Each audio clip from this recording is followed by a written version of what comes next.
Emma. It is May 4th, so May the 4th be with you. I've read 2 books in May so far. That means it is time for another vlog-style monthly reading wrap-up. I noticed in my last several wrap-ups, one of the things that I always used to do in my reading wrap-ups was try to talk about the book for only about 5 minutes. I've been pretty on track of this, but I also used to tell you how the book made me feel and a little bit about the writing style, and I feel like that's fallen off a little bit. Let me know if you want me to go back to talking about like my feelings and how the book made me feel every month, or if there's some other aspect of each book that you'd be interested in knowing about. Would you be interested in book comparisons, like what I would think that that book compared to, or who I would recommend it for? People who liked this book might like this book. I want to make sure that I talk about the books as I read them, but I also want to make sure that the descriptions and reviews of these books are worthwhile. So let me know if there's something specific that you would like to see from me each month. I was also thinking about doing like a 5-word kind of feels version. I saw CJ Reads do this and that was really fun. So she described the book and then she kind of gave the feels of that book in like 4 or 5 words, which I thought was a cool idea too. I don't think I'm going to be doing that for May, but tell me in the comments if that's something you would like to see. The first book that I read in May was Palmetto by Ania Ahlborn. This is an independently published horror novella that I found in a little free library in Ocean Grove, New Jersey. I happen to find quite a few horror novellas in the same little free library. You can see the recently acquired books where I got those. I'll list it down below. This was the first one that I chose to read in May, partly because May is Horror Mayhem, partially hosted by Criminale. I've been looking forward to this readathon for a while, so I've been collecting horror books that I want to read, and Palmetto was, I think, a good way to ease myself in. This is a contemporary book of a young couple who are pregnant and about to give birth in about 4 months, and they're looking to move out of their apartment and into a home. The wife has a very specific idea of what she wants her home to be like. The husband knows that this is probably going to be out of their budget. When they go to look at an aging Gothic mansion, they both realize that this is the home for them. The wife does have a strange encounter with the former owner who happens to be in the house during the viewing. Perhaps because of that encounter, once they move in, things are not all as they seem. This couple is going to have to find out what they want to sacrifice to get the perfect home. This was a very not good book. I thoroughly enjoyed reading it. I liked my reading experience. It's extremely short, 101 pages, I think, and congratulations to Ahlborn for publishing a book and getting it out there for people to read. I'm very happy for them. But this book was not well executed, not well written, not inventive or interesting, and didn't really do anything except rehash old tropes. There wasn't a lot of horror in this horror book. It is revolved mostly around bugs, and bugs just don't freak me out that much, so maybe someone who's really sensitive to bugs would be more upset than I was, but I definitely wasn't horrified. There was a lot of words used in the wrong context or with the wrong meaning. There was nothing surprising or inventive or new about this book. It would be a good book if you are new to reading horror and you want to start off really gently, or if you are interested in indie books in general. I mean, again, so proud of people who write their own books and get them published. Wonderful. I would also keep my eye out for something else that this author did, because I do think that one of the great things about reading amateurish novice writers is that, you know, it'll be interesting to see what they do next. It'll be interesting to see how they grow and progress in their journey as a writer. This one was definitely not my favorite, but it was a good way to start the month. The next book that I read was Disquiet Disquiet by Julia Leigh. Julia Leigh is an Australian author. I didn't even know that when I picked this one up. I found it at a library book sale that I went to in April, and if I'd realized, I might have read this extremely short book for Aussie April. I didn't get to any books for Aussie April, so this would have been perfect, but reading it in the first couple of days in May is probably the next best thing, right? This is another very short 120-page horror novella, and this also follows a woman returning to a Gothic mansion. The woman and her children return from Australia to the French countryside to her mother's home. She is not expected and she's not overly welcome. It turns out that the same day she surprises her mother, her brother and his bride and their new baby are coming home to the mansion as well. This book follows the woman and her children as she settles back into the house. It follows the family dynamics, and it follows her brother as he navigates a new situation with his wife. This one was much better than Palmetto. This is not an independently published book, but it is a small press book. It has a lot of quotes from people, like Toni Morrison has a quote on here and Don DeLillo has a quote on here. So I think Julia Leigh is actually someone to look out for. This book was written in 2008, so I would definitely love to pick up some more contemporary things that Leigh has done. I really enjoyed her writing style. This is more of a psychological horror, and this definitely has some very tense, creepy, gross moments in it. Not gross as, well, there are some gross, like gross out moments, but not so much gross out like bugs and that kind of horror, but more like thinking about how you would react in that situation, thinking about what you would do and feeling gross, which I really enjoyed more. I think that this month reading all this horror is going to give me a really good idea of what I look for and what I like in horror, and I'm super excited about that. This was definitely a atmospheric, gothic, chilling psychological horror, but it's not a disgusting, violent, body horror kind of horror. There is a little bit of body horror in this, but this was a great next horror book to read for Horror Mayhem. So those were the first two books that I read in May. It is May 11th. It is my mother's birthday, and I have finished two more books in May. I finished Dementia by Russel Coy, and this is an interdimensional cosmic horror book about a young man, I can't remember his name, Chris, a young man named Chris, who is a writer, is a failed writer, and as the book opens, he's just decided to give up his writing, and he really doesn't have time for it because he has a wife and a family and work, and he throws all of his notebooks in the trash. And as soon as he does this, he starts seeing strange things. These creatures are kind of coming out of nowhere, poof, coming into the universe, and at first he's very, very scared of them. He remains scared of them throughout the whole book, but he kind of conquers his fear over the course of the book and is able to come to grips with the idea that these are creatures from another dimension, and he is somehow one of the only people who can see them, and also they are somehow drawn to him. This adventure does lead him to have to encounter these creatures in a more in-your-face kind of way. He ends up having to rescue someone that he loves from this other dimension. This is a very short horror book. It's an indie print. It's the same indie print, Clash, that published Daryl by Jackie S.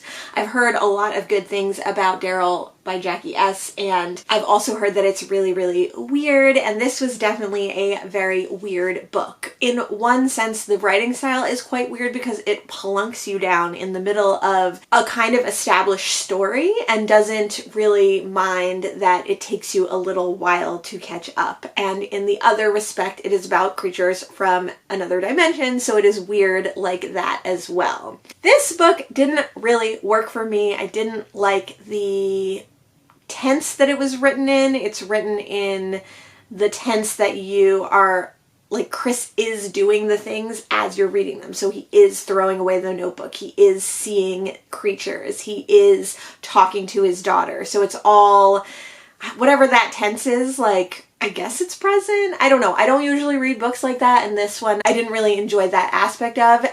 And then also, all the creatures are just having sex with each other all the time.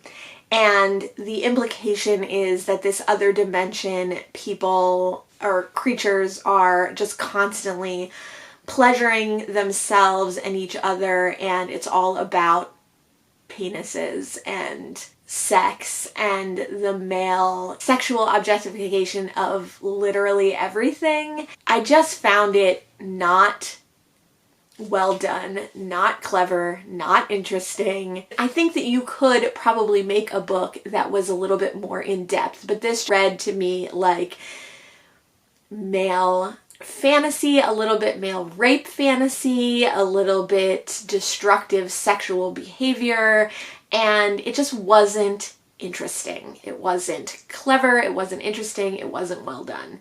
It was boring in a lot of respects because of that, because like once the initial shock of it is just like hit over the head a million times, and again not done in any kind of interesting or innovative way, you just lose interest. Doesn't make me super excited to read other books from this publisher, I have to say, because it just is so one note and flat and scratch the surface, there's more surface.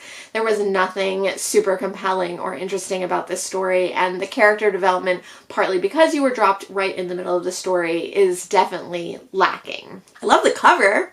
Very cool. And I'm glad to have read it. Very short, good to read for horror mayhem, but I don't think I'll be picking up anything else by this author. The fourth book that I read in May was The Love Hypothesis by Hazelwood. I read this on audio from one of my free audio sites, and I was super happy to see it pop up because my kind of plan for May was to read a bunch of horror books and balance that out by reading a bunch of romance books as well. Reading romance is not usually my go-to, and I was hoping to read romance more in 2022 anyway, so I thought May would be a good time to do that. The Love Hypothesis is a super well-known and beloved Booktube darling these days. It came out last year and people really, really love it, partly because it's a fun, easy, nice romance, and also partly because it revolves around people involved in STEM, so the sciences and education, and that is kind of a unique take on romance and on books in general, I guess. This book follows Olive as she decides to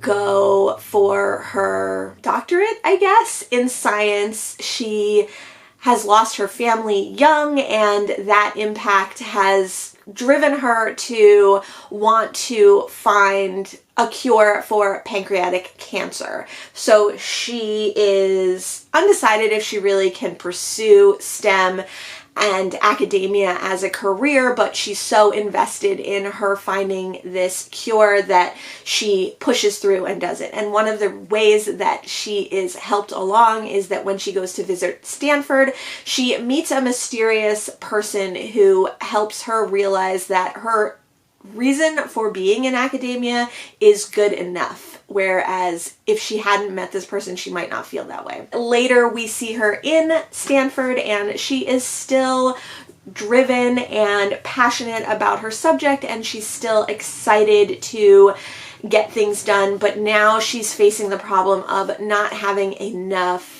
financial help and not having enough resources to continue her work. So she's grappling with that problem, and she's also dealing with her personal issues of abandonment and worry about people leaving her. At school at this time, she's involved with a group of people who have become a found family to her, and it's the first time that she's had a family in many, many years, and she's really worried about losing them. So her best friend, An, is interested in someone that she dated, but An won't date this person until Olive dates someone else, and An knows that Olive moved on. Even though Olive has a form of asexuality where she can only be romantically and sexually attracted to someone when she feels a deep connection, love, and trust, Olive was never really interested in this dude anyway. But to prove to An that she is over him, she ends up fake dating a professor at Stanford.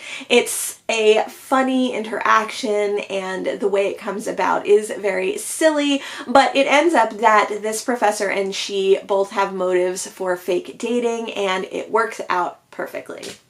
And then, of course, it's a romance, so you can guess what happens next. I started out really liking this book, and I enjoyed the, you know, silly, ridiculous, coincidental meetings, kisses, happenstance that build up tension between Olive and Adam the professor, and I liked the sweet nature of it, that there was nothing crass or untoward about this book, at least in the beginning.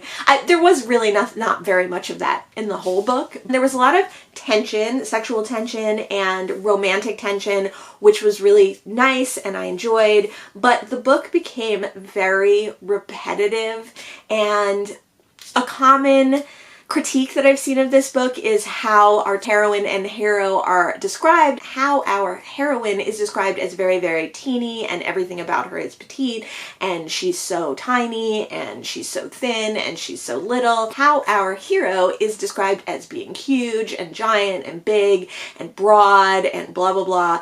And like, okay, the first description, fine. That's great. Like, sure, I want to know what these people look like and how they're going to interact, especially if there's going to be some steamy action there. You want to get a feel for the body type and the physicality, sure.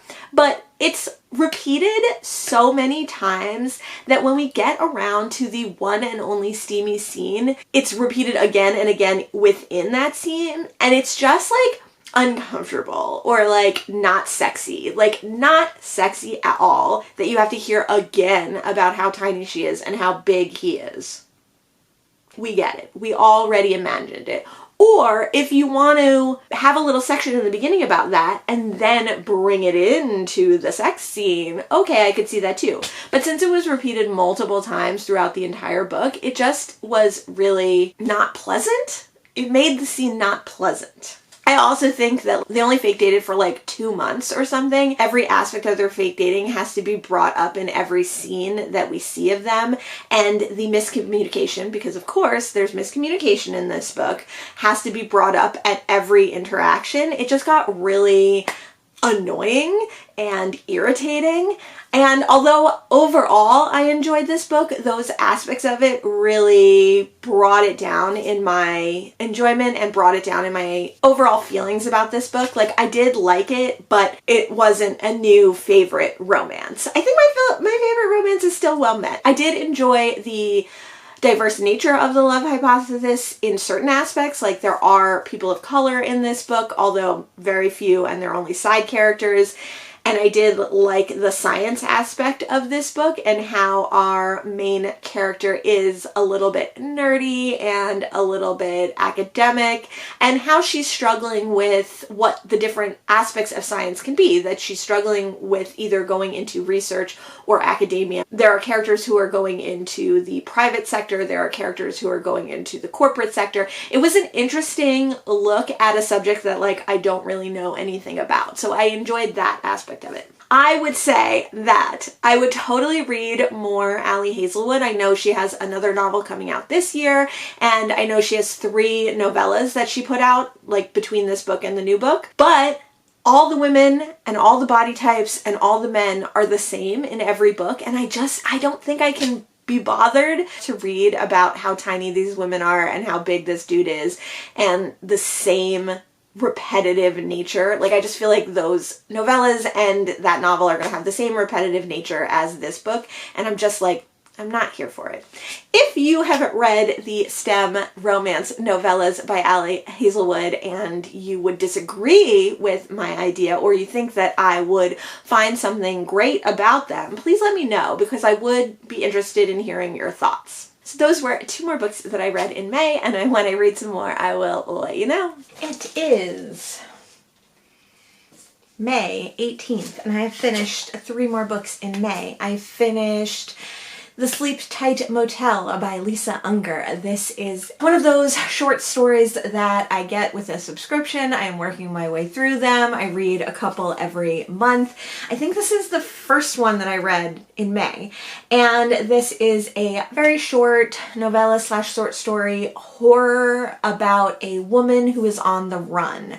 So we are following this woman. She is fleeing from her old life. She's fleeing from things that she's done, and she stumbles upon a hotel. She decides, kind of against her better judgment, to stay at the hotel overnight. She's exhausted, and the hotel manager is the only person there. There's no one else staying in the hotel. He's really nice. He's quite handsome, and she feels like she can afford to spend one night. Then some strange things start happening, and she kind of regrets her decision because she knows that the person following her is fast on her heels. This short book is creepy, and it has a little bit of romance, it has a little bit of sex and smut, it has a little bit of like a dark romance vibe, it has a little bit of thriller vibes, and it has a little bit of horror vibes. So it was the perfect book to read for horror mayhem. I didn't even know that when I started it. I was just looking at the ones that I already had downloaded to see which one I could get rid of off my phone, and that one seemed like the creepiest, so I was like, okay, I'll just try it. It's probably a thriller, but whatever. But actually it fits perfectly for horror mayhem, and I was really excited to read it. It had those romance vibes, which is kind of funny too because I'm reading a lot of romance in May as well. So it was funny that it was a mix of horror and romance, and those are the 2 genres that I'm reading mostly this month. It definitely had that, like, I don't know, the way you describe like the male love interest that's like very cliche and very tropey and very silly that romances have, which it was fine. It was fun. I liked that it didn't go where I expected it to go. It definitely was interesting and not predictable for what I was thinking it was going to be, which I liked. So I would recommend that one. If you're looking for a short horror / thriller, just like a very quick read. I think it's an hour and a half. I read it in one trip to my mom's house and back, and it was perfect. The next book that I finished in May is Chicago Beauty by Kevvie. Kevvie is a fellow booktuber, and I consider a booktube friend for sure, and she has a great channel here on YouTube, so definitely check her out. She does book reviews. We first bonded over Agatha Christie and our love for Golden Age mysteries, and although sometimes we have different opinions, sometimes we have very similar opinions. She turned me on to Still Life by Louise Penny, which I read earlier this year and I really enjoyed. And this is a novella / novelette, but I think Kevvie calls it a short story. So this is the first in the Wilhelmina series, which I hope will be a series because I really enjoyed this first installation. Wilhelmina is a great detective, and we follow Patrick, her assistant, as he goes to his old job to just say hi and check in. His old job was at Chicago Beauty, a beauty store. He's not greeted the way he thinks it's going to be. The store is super stressed, they're short-staffed, everybody's kind of in a bad mood. His old boss, who he was friends with, is in a really terrible mood, and when there's an incident with a customer, she sends him away. She's frustrated, and he leaves with kind of bad blood between them. So when events happen in the store and a murder occurs, Patrick feels even worse for leaving on bad terms. Now, I don't want to say too much about this book because it is so very, very short, so I definitely highly suggest you go ahead and read this. You can find it free online at Medium. That's where I read it, but Kevvie also has a video where she's reading it as well, so I will list both those down below. One of the things that I really liked about this short story was how intense the scenes in the retail store were and how accurate to actual retail they were. In some ways that was more disturbing to me than the crimes that were committed in this book. Like, the interaction with customers felt like very real, and I felt myself like getting distressed. Now, obviously, I've worked in retail and service industry for a long time, so I have a particular stake in that kind of environment. But I felt like those aspects of it and the realness of the relationship between Patrick and his former coworkers and Patrick and his new boss Wilhelmina was really the super strong points of this story, and I can't wait to see more. Why did Patrick leave Chicago Beauty to work with Wilhelmina? Why is Wilhelmina such a revered and intense detective? What are her special skills? And how are she and Patrick going to solve crimes, and how are they going to interact with the queer community? I can't wait to read more in this series. The next book that I read in May is Interview with a Vampire. I had been planning to read some of the Vampire Chronicles in 2022 anyway. I saw Jess the Book Freak read this recently, and so I decided that Horror Mayhem was the perfect time to pick it up. It is a supernatural horror, all about vampires, as you may already know. This is one of the most famous vampire stories, and it's probably considered like a very canonical canon vampire story. I think a lot of things past this book use this book as canon for reference for other vampires. This book was written in 1976, which is pretty amazing. It does read more like historical fiction because we're going back in time to talk about the lives of the characters, but there is a modern day storyline as well, and although that one is not as fleshed out, it felt very timeless in that it could have been today, it could have been in the 90s, which is actually when I thought this book was written.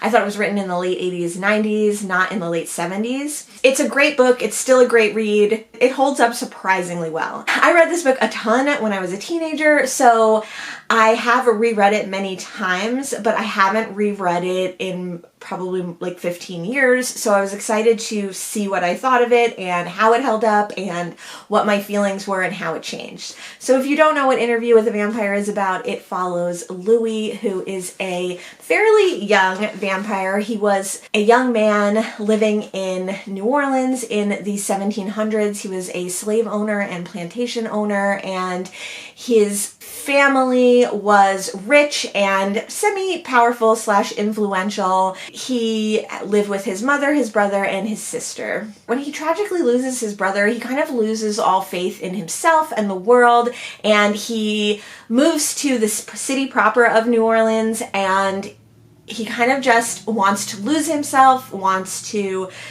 be killed. He can't kill himself, but he feels lifeless, worthless. Maybe coincidentally, maybe not, he meets Lestat the vampire. Lestat is a brash, gorgeous, charismatic vampire who quickly turns Louis into a vampire and utilizes Louis for his money, his power, his plantation, and they live together for many years with Lestat's dad at Louis's former plantation. Louis never feels satisfied by Lestat's teaching and mentorship, and eventually that rift grows and grows, and this story is all about Louis's life as a vampire and how he both romanticizes vampirism and also hates vampirism and hates the thing that he's become.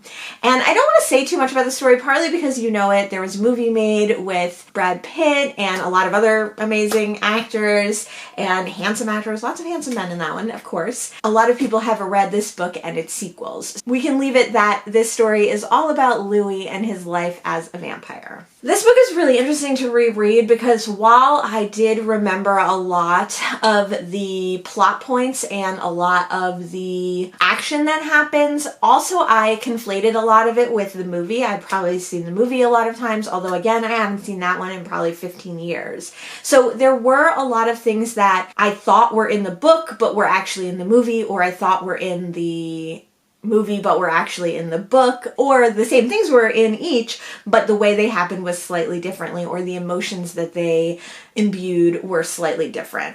This book has a lot of queer themes, and not just gay vampires, but just the way that you can be other and queer and not one thing or the other, that you are not necessarily just gay or just straight or any of those things, which I liked. There's a lot of ambiguity to this vampire sexuality and love. I didn't remember it being quite like that. I thought it was a little bit more kind of cut and dry, and I thought it was a little less like fluid, and I thought the book was more explicit. Like, I thought there was a more like, not sex scenes, I didn't remember there being sex scenes, but like love scenes, whereas I think actually in the book everything is done in a very subtle, very small way, and that kind of makes sense for how these vampires see and feel, because they have immortality. They have all the time in the world to do things. So they don't have to rush towards anything.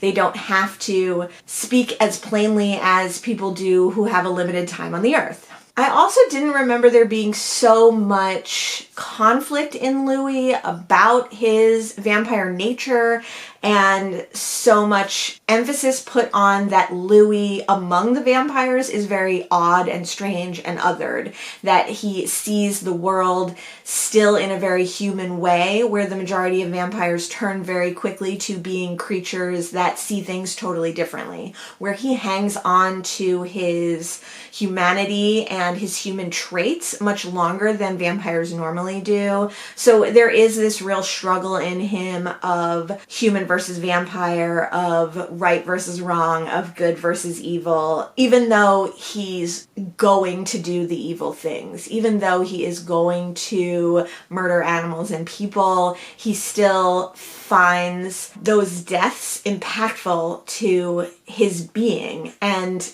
they talk a lot about that not being the case for most vampires. And then I also thought it was an interesting look at kind of like family and growing and changing, and the idea of how you love your family but you hate your family, how you appreciate being with people and being close to people, even if you're unseen by those people or even if you're unrecognized by those people. And I wonder how much that has to do with queerness as well.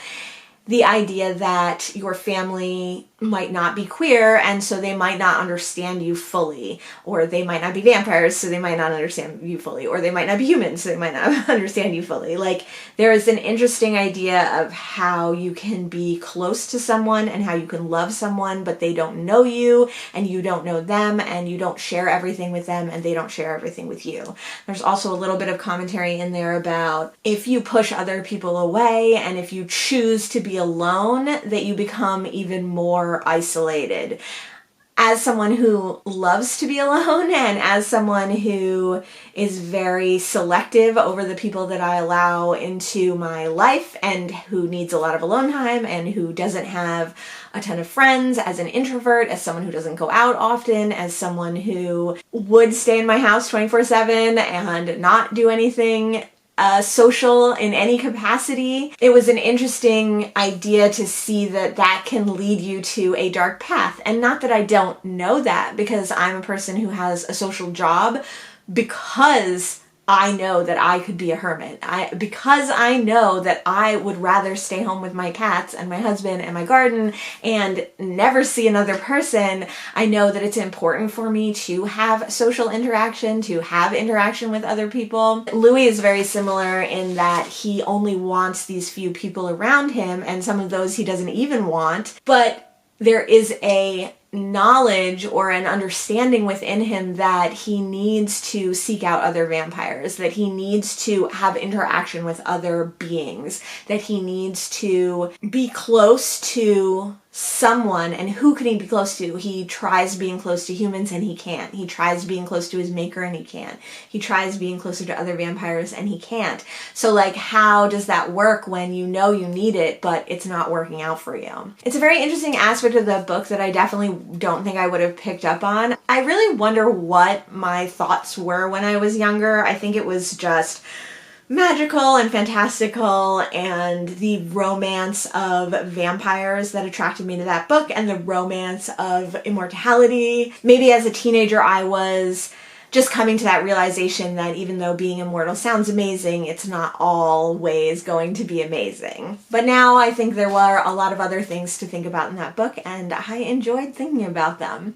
I just finished it like today, so I think I will have more thoughts on it later. Those were 3 more books that I read in May, and when I read some more, I'll let you know. It is May 24th, and I finished 2 more books in May. I finished The Night Cyclist. This is a short story novelette by Stephen Graham Jones, and I read this free on the Tor.com website. So Tor is a publisher that publishes a lot of horror, sci-fi, fantasy, and really renowned in those genre books. I think I've only read 1 or 2 Tor books before, but there's a lot of books that I really want to read that are put out by Tor, and I was exploring their website and I saw that they have a lot of books for free that you can read, novellas, short story, and novelettes. So I read The Night Cyclist. One of the reasons that I read this was because it's a vampire book and it sounded interesting, and also because I've never read any Stephen Graham Jones, but I have been wanting to get into his work. This story follows a chef who has fairly recently broken up with his long-term girlfriend, and he's kind of thinking about his life and why he sabotages himself, how his chef lifestyle doesn't really lend itself to having a relationship, having friendships, things like that. And he's also thinking about when he was in college, and when he was a cyclist in college, that was the time that he was really happy. He cycles home at night. This book is a lot about his like obsessive nature of cycling. And one night when he's cycling home, he sees 2 dead bodies, and the story goes from there. I won't say very much about this because it is a very short novelette, short story. I think it's only like 29 pages, but I really, really enjoyed it, and I really liked the way that Stephen Graham Jones intertwined the service industry, which is something that I know a lot about, and I totally understand the lifestyle and the mentality of with cycling, which is something I know nothing about. I can't even ride a bicycle, so that was an interesting juxtaposition in my mind, and I liked that both aspects you didn't have to know everything about to feel engaged with in the story. I thought that that was really smart and well done. I am excited to read more Stephen Graham Jones in the future, and I definitely suggest checking out the Tor website and checking out The Night Cyclist. The next book that I finished in May was The Hole by Hye-Young Pyun. This is a Korean horror novel. It's definitely more of a psychological horror, not a physical horror really, or a supernatural horror. This follows Oh-hee, who is a middle-aged professor who is advanced in his field of cartography. In the very beginning of this book, we find out that he and his wife has been in a car crash, and he is now paralyzed and unable to speak. He's only able to blink his eyes, and unfortunately the only person that he has left in his life is his mother-in-law. So we follow his time in the hospital, him getting out of the hospital, and through his potential recovery. This is definitely a psychological horror, more about what he's thinking and how he's trapped in his body, how he is distrustful of people around him, but how he is incapable of caring for himself in even the slightest manner. He's incapable of feeding himself, he's incapable of communicating, he's incapable of anything that kind of formulates a life. So although he is distrustful of people, he has to rely on everyone else for his life. As the story progresses, we learn more about his character and what kind of person he is. We kind of see his life from one perspective in the beginning as kind of the life that he, or the manner that he wants to portray it, and then it kind of unravels as he's trapped inside his own body and thinking about his life and thinking about decisions that he made that got him where he is today. So I think one of the horror aspects is having to reflect to yourself, having to figure out like where your life went wrong, having to realize truths about yourself that you don't necessarily want to know, and that we all should be doing that, but only when something tragic or something monumental happens do we start to do that. I think also this horror is about relying on other people and trusting other people and what they're going to do with that. It's also a lot about perception of how people perceive us and what we want to be perceived as versus what the truth is, and what if everyone knew that truth, how would they treat us and how would we be treated differently in our lives. I haven't read a lot of Korean books in general, and I haven't read a lot of Korean horror books. I would say that the closest book to this that I've read is The Vegetarian by Hye-Young. I read that in 2021. I did enjoy The Vegetarian, although enjoy isn't the right word. I see a lot of similarities with this and that, and I don't know if it's Korean writing style or books in translation, but they both have a very plain and matter-of-fact use of language, especially when dealing with things that are horrific.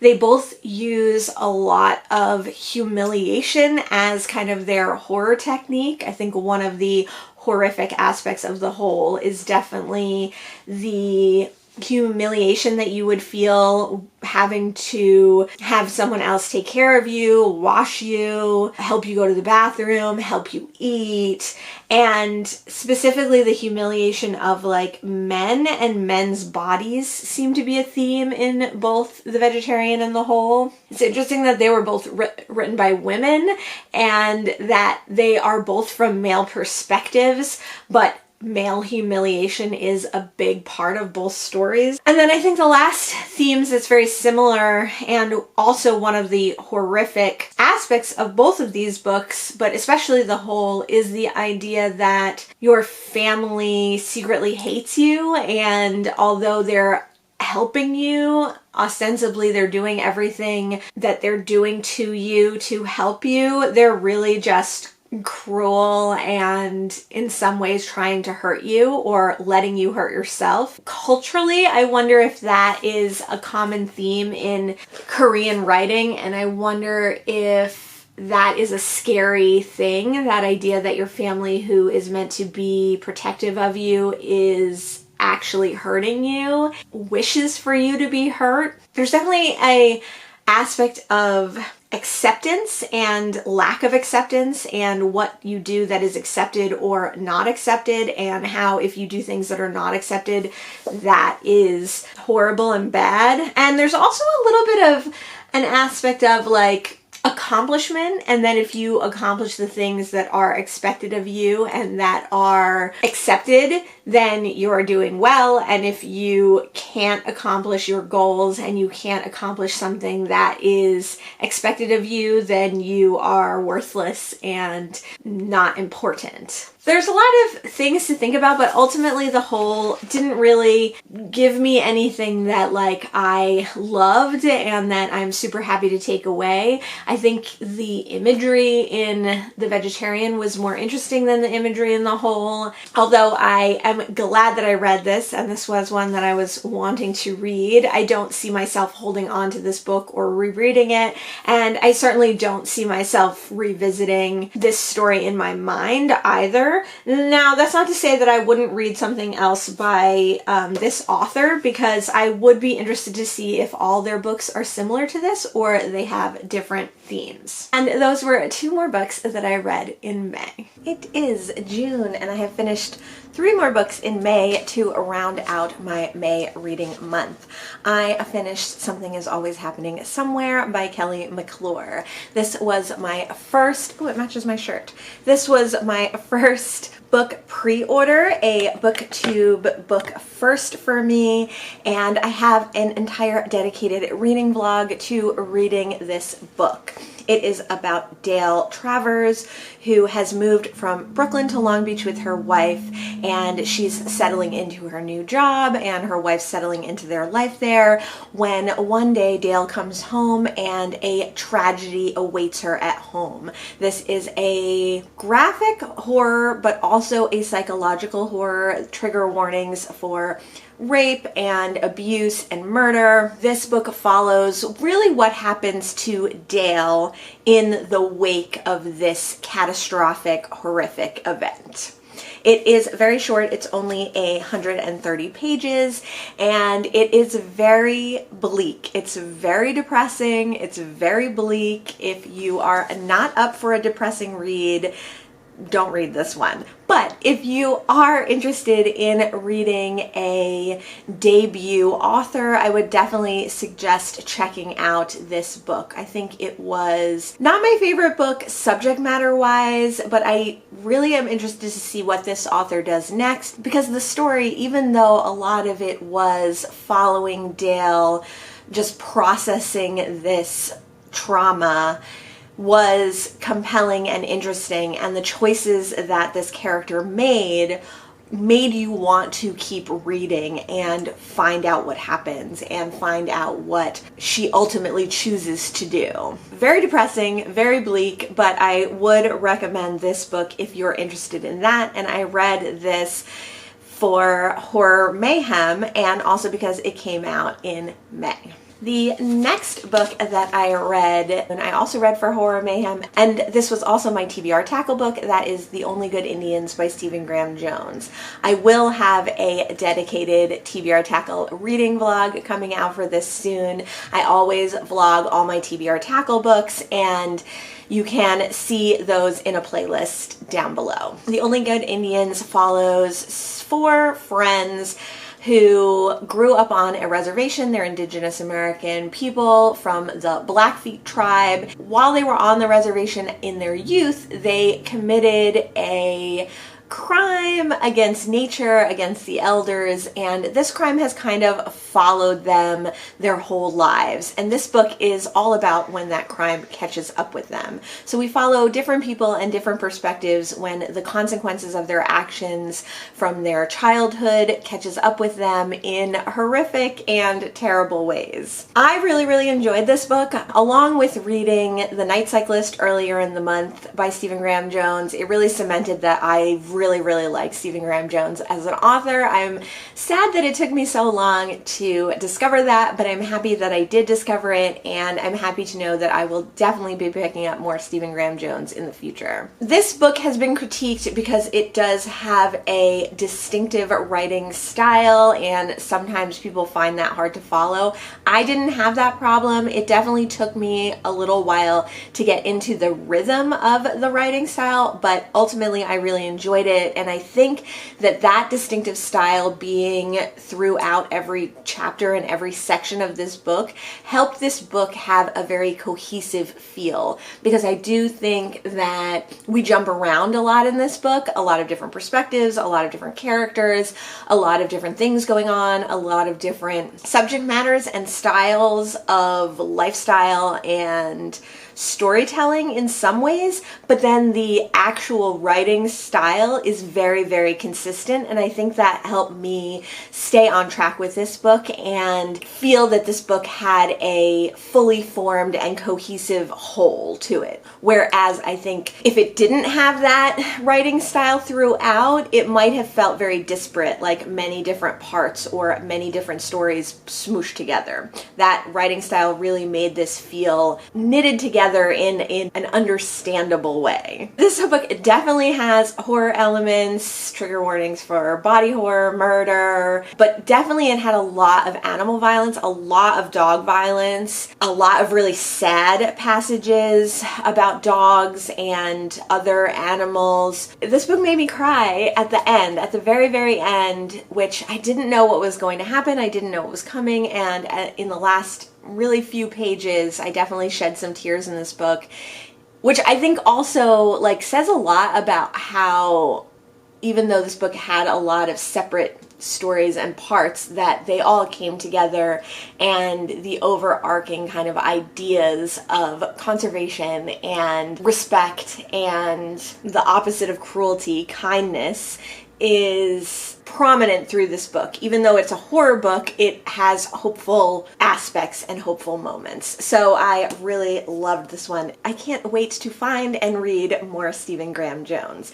But see more thoughts on this book in my TBR Tackle vlog. And then the last book that I read in May was 7 Days in June by Tia Williams. This is a contemporary romance about Eva, who is an author, suffering from an invisible illness that gives her extreme migraines and debilitating pain. She is a pretty famous supernatural romance author, and she has struggled throughout her life with this debilitating illness, and she's also struggled throughout her life to overcome her past. She was kind of rough and tumble as a child. She has a very hard relationship with her mother, and she's never gotten over her first love, Shane. So she and Shane met when they were in high school, and they had one amazing time together, 1 week or so, where they were so in love and were so connected,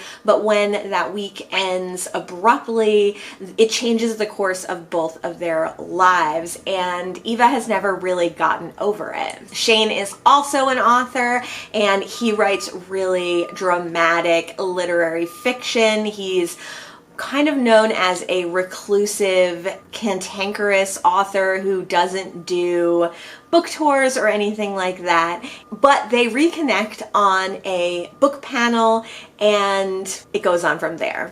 So this is the story of them reconnecting, and this is the story of finding out their backstories, finding out what happened to them, finding out what happened after those initial 7 days that they spent together, what happens during these 7 days in June when they reconnect. This is a romance book, and there's a lot of tension between Eva and Shane, and there's a lot of great descriptions of both of their physicalities and personalities, and you really get a feel for them. And they're both very distinctive and strongly written characters, I think. Eva also has a daughter, she also has friends, and one of the weird things, interesting things, weird things that this book does is sometimes it goes into the perspective of one of those very side characters and kind of tells a little bit of the story from that perspective. So we will be going along mostly following Eva, and then we'll have a Shane passage, and then we'll have like a passage of kind of some random person for a minute. And it's really interesting how this story was woven together. I liked that this was a much more complex and literary romance book than what I've normally read. That made it feel much more balanced than a lot of the previous romance where you're just kind of waiting for the sex scenes and you're just like, can't we just get to that part?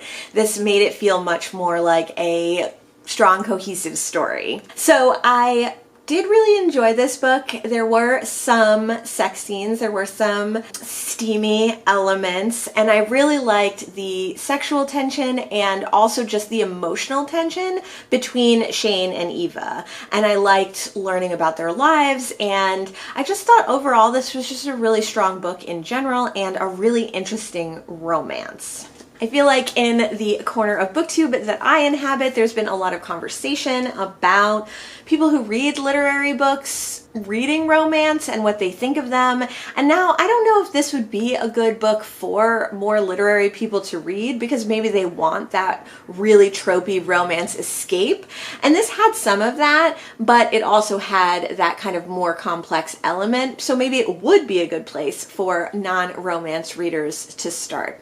I also love loved that it was about two writers, and I really liked the commentary on the literary world. I think that's a pretty common theme in a lot of contemporary books right now, like Outline by Rachel Cusk and a bunch of other books that have come out recently kind of about writers and the literary world and what happens in that world. And so this was another one to add to that. This gave me what Beach Read didn't give me, which was a lot more about not so much the writing process, but the author's work and the author's thought going into their work and what they felt about their books and what they felt about their characters.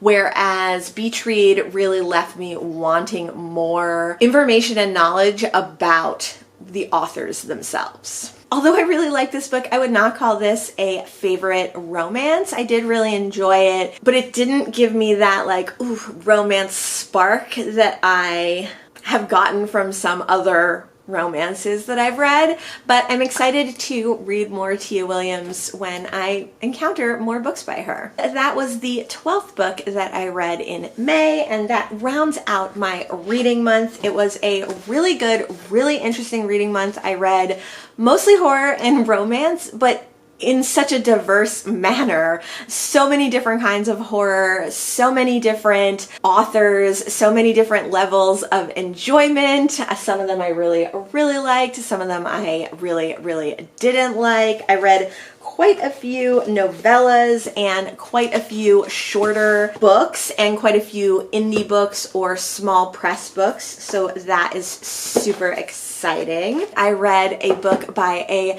Booktube friend and wonderful person, Kevvie. I really enjoyed her short story novella. I read a Booktube darling, which is a fun way to start off summer, and also I think I found a new maybe favorite author, or definitely an author that I want to read all of their canon, all of their work. I read a translated work and a book for the Asian readathon, so I was happy to get that in. As always, I will be doing my full readathon recap at the end of the quarter, so at the end of June I will put out a video recapping all the books I read and all the readathons I participated in, all the prompts, so look out for that. I also reread a horror, and I was happy that it stood up as well as I had hoped, and I liked it as much, if not more. I might have gotten more out of it this reading than I have in the past.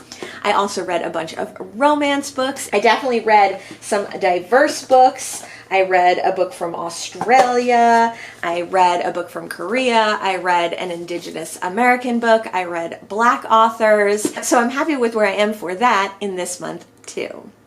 Let me know what you read in May. Let me know if you read any of the books I read this month. Let me know what you thought of them. If you like Stephen Graham Jones, let me know what your favorite Stephen Graham Jones book is. Thanks so much for joining me today. I hope you had a great reading month in May, and I will see you in the next one. Bye!